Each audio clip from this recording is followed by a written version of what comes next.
Good morning. Welcome to Monday Morning Coffee and Chat. I'm Hallee Bridgeman, and I'm coming to you from my morning walk with my dogs on Fort Knox, and so I have no coffee. I don't even think I made coffee yet this morning, which now I feel terrible because my husband's going to wake up to no coffee. And the dogs are running free, and so I hope that they don't do something terrible and heinous that I have to yell in front of you. Normally they're very good though. There's Nina. She's right by me because we've already gone about 1.5 miles. So I'm doing it this way because I have a massive deadline. And so when I get home from walking the dogs, I will not have time to do a video. And I didn't have something recorded because our basement flooded and the sump pump got overloaded. It couldn't, some outside drain quit pumping, and so the sump pump had nothing to pump to. And then our basement flooded while we were having a party. And so Fort Knox maintenance had to come, and they were there for several hours fixing everything while we had, 40 people over. And so yesterday all day was spent after church cleaning up flood and cleaning up party. So by the end of the day, I wasn't in the mood for a video. So, okay, so coffee and chat. We're talking today about fasting because Sunday next week, this week I guess, Easter, Greg and I are starting a fast. And we're doing what's called a Daniel fast. And that is something that we do every year. Normally we do it earlier than this, but it's been kind of a very hectic year. And so there's been so much going on, and we didn't want it to be distracting from what we were doing. So Daniel fast is based on 2 different parts of Daniel. Daniel was a prophet in the Old Testament. He was a teenager when the Babylonians invaded Israel, and he was captured and taken. If you remember the story of Shadrach, Meshach, and Abednego, they were Daniel's friends. And so they were all together and captured as teenagers. And so they were selected to be set aside. Daniel actually became a eunuch and was served the king in some way. Well, one of the things that they were given all of this food when they were first brought into capture, and were told to, basically plump themselves up and be stronger because of this food. Well, the food wasn't in accordance with their dietary restrictions because they were Jewish, they were Israelites. And so they said to the person in charge of them, I don't know, the king, I don't remember, I'm doing it from memory, let us eat only fruits and vegetables and only drink water, while these other people over here that you've captured, plump themselves up, and then we'll prove to you that we can be stronger because of it. And so for the next length of time, Daniel, Shadrach, Meshach, and Abednego, which were not their Israelite names,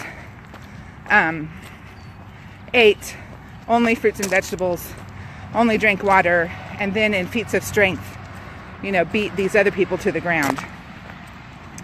So that's in the first chapter of Daniel. And then later, as Daniel is a servant of the king and in authority, he also regularly received a word of God by a direct messenger of an angel from God. And so there was something that he was waiting on, a word from God, and he didn't hear from him and didn't hear from him, so finally he fasted. And he, in Daniel 10, said he ate no pleasant food and took no wine.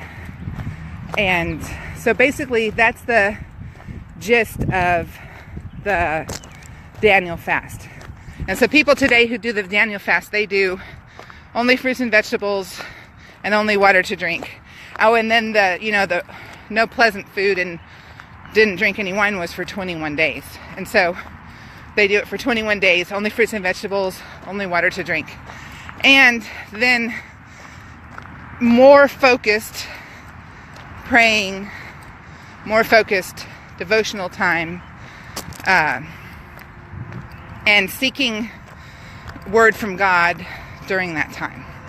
And so because it's also for us, we celebrate the Passover, which begins on sunrise on March, or sunset on March 30th. We will also not do any leavened bread. And so we'll only eat unleavened bread, only drink water, and only eat fruits and vegetables. And Greg and I do whole grains. But that's, if you wanted to do a Daniel fast and you didn't want to eat grains, there's nothing wrong with that. We just do it.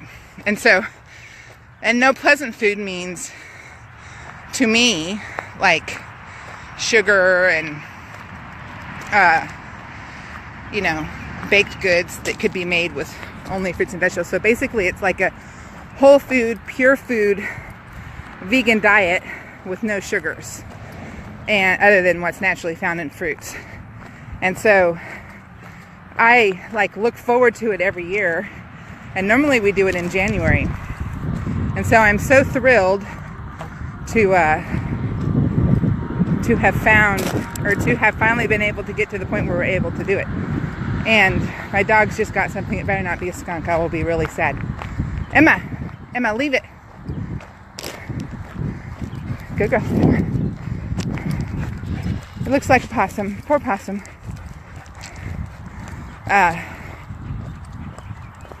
Okay, so that's what we're doing starting April 1st. And I have it on my plan, my writing plan, to write a Daniel fast book. And what I want to do is 21 days worth of devotions, menu plans, because one of the things that's really hard to do with the Daniel fast is know what to eat. And a way to set yourself up for failure is to not plan. Because then you get stuck with, oh, I'm having beans again, And so there's a way to get good, wholesome nourishment out of a vegan diet that doesn't require processed foods like processed soy products and stuff, without sticking to the same food constantly. And so it's like on my writing schedule to write a Daniel fast cookbook and devotion. And so what I'm praying for is, even in the midst of this major deadline that I'm on, that as I'm praying and meditating on God and on His Word while fasting, that He reveals to me what the focus of that devotion should be. And as I'm also creating the menu plans for each week as we do it, I will be developing the book that way, because the best way to do it is, boots on the ground. And so hopefully this will give me something to be able to share with you guys if God gives it to me the way that I'm praying that He will. So, all right. Y'all have a great day and a good week. It's Easter week. Next Monday I'm going to talk about Easter. I was going to do it today on this walk, but it's a little distracting and kind of a serious subject, so I'm going to leave it alone for today, and I'll do it next Monday. And God bless you. Have a great day.